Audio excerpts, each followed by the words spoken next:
What did you make of these jobs numbers? Because the market seemed to think that was just exactly right. Not too good, not too bad. They were below what most average estimates were showing us, David. And I think if we parse through the numbers, what is really interesting, we've been trying to look at the women's participation numbers, especially today at Rock Creek. And what we found is that they might be as low as 1988 numbers as far as women's participation is going. So underneath these total numbers that we're talking about, there's a lot that is going on, one, on the participation of different populations. Two is also the fact that there's so much disparity between different groups of people, right? There's shortages of certain skills, while there are others who still, more than 7.6 million people who are still post-COVID not employed, who were employed before COVID. So there's still a lot of room for new jobs to be created and for people to get back into the marketplace. But I think if we don't do something really, really serious about getting women back into jobs, that's going to be a major issue. So Bob, what about the apparent disconnect between the number of jobs openings out there outstanding, which are at a record number, and as Afsani said, 7.6 million people who aren't employed? How come those people aren't getting those jobs? Is that somehow a potential barrier to the recovery that we all want? Yeah, David, to put it in perspective, 9 million people on an adjusted basis, if you adjust for the growth in the population, less employed than when the pandemic first started, or as you said, 7.6 million exactly. Fewer people actually working today than there were at the beginning of the pandemic. There's kind of three reasons, I think, why people have been a little bit slower than we had anticipated in this recovery of coming back to work. COVID is one, and I think as the vaccines roll out, that's a better situation, but we're still seeing a lot of hesitancy about public transportation, being in elevators and things like that.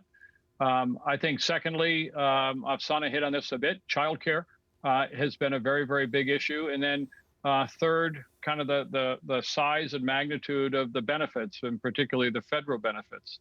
So my optimistic view is that we're going to accelerate through the summer and really get a good pop in kind of September, October, because the federal benefits run off in September. 24 of the 50 states are going to end them early.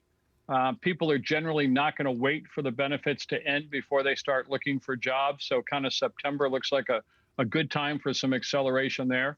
And certainly with most of the schools already announcing that they'll be opening in September, no longer remote education, but actually on site, some of the childcare burdens are going to dissipate. And then lastly, in terms of COVID, we're already seeing, certainly in New York City, we're seeing an increasing number of people coming to the office every single day over the last couple of months. And we think that will take off in kind of post Labor Day as well. So I think it augurs well for quite a pop in September, October.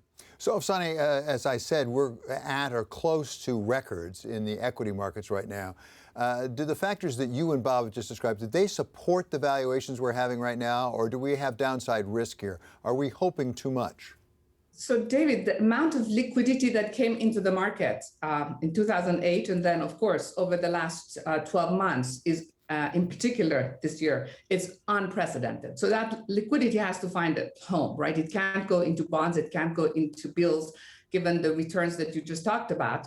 So it has to find a home, and that's why there's still room for equities to still go up from where we are, obviously with a lot of bumps along the way.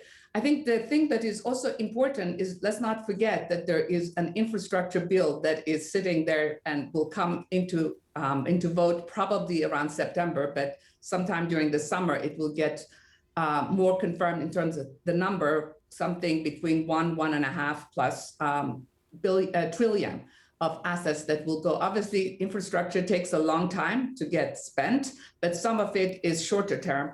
And there's no question that there will be more of a bump. Plus the fact that as wages go up, that will have a longer term impact on our GDP growth rates. As people are getting higher wages, they'll spend more. that will be a positive thing for the GDP and a positive thing in the longer term for the market, even though we usually talk about the impact of inflation in the short term. And no question that we are seeing a big jump, and the new CPI numbers that will come out this week will probably show us other big jumps, particularly in the short term. And we've been seeing the way the Chinese have been buying our corn, the way that iron ore, lumber, steel prices have gone up. That sort of thing will sort of continue over the next few months, but then we're going to be in a more stable place with inflation, which also will be good for the markets. So, Bob, let's look at what you know terribly well, which is the financial sector, because financials, when I looked at it, were up something like 50% so far this year. This week, they were somewhat flat.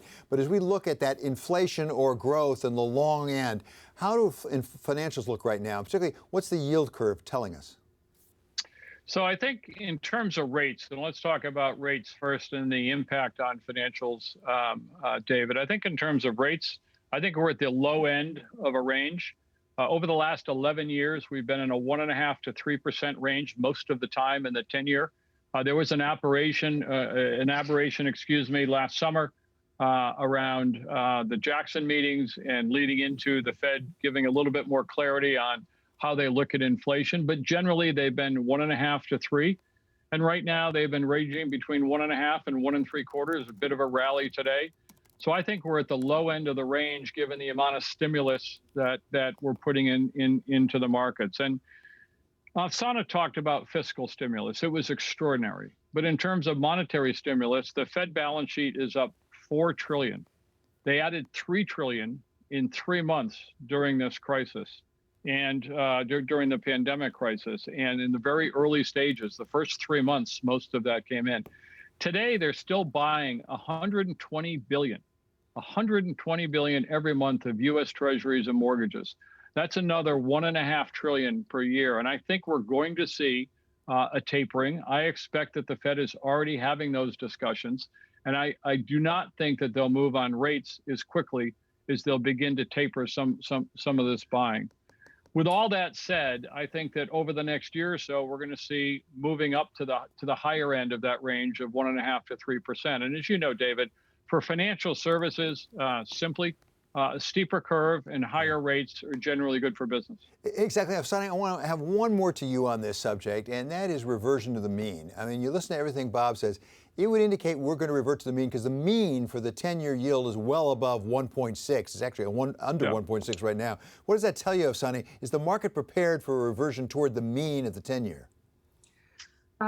I think it is. I definitely think that, if we take enough of a long-term view, it is definitely going to get there. I think the big question is like what the unexpected things we see along the way. Even today's movement was not exactly what I would have expected or many people in the market would have expected. So I think we're going to have volatility around that, but I still think that we will get to reversion of mean. And the only other thing I was going to ask is whether you and Bob think that these tapering conversations will come to the fore in the June meeting, because that will certainly impact what we're talking about. Bob knows the answer to it better than I do. What do you think, Bob? Yeah, I certainly do. I think, Afsana, if you think about the fact that we have had the most significant and profound and appropriate monetary easing ever in history because of the pandemic, but we now have a, pretty smartly improving economy, and we are in recovery. And to have this amount of stimulus in a recovering economy is unprecedented and, in my view, dangerous. So I expect that the Fed is already having these discussions, and we'll hear more in June, yes.